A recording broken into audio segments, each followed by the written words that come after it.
هنوز ابتدای سالهای 90 عصر گذشته، زمانی که در تاجیکستان جنگ تعمیلی شهروندی ادامه داشت، پرزیدنت همان وقت افغانستان پروفسور شادروان بحران‌الدین ربانی و قهرمان ملی افغانستان شادروان احمدشاه مسعود با وجود آنکه در قلمرو افغانستان نیز جنگ‌های شدید جریان داشتند،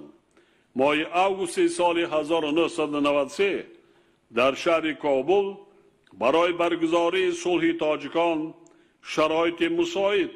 فراهم ساختند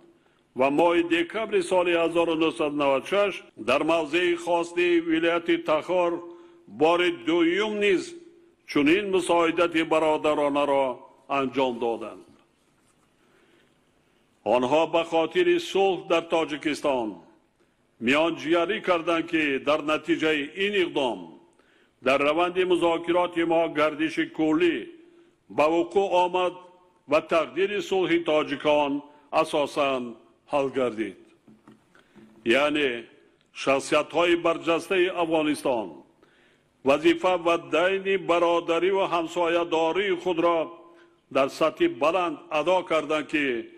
ما این عمل خیر آنها را همیشه پاس می‌داریم.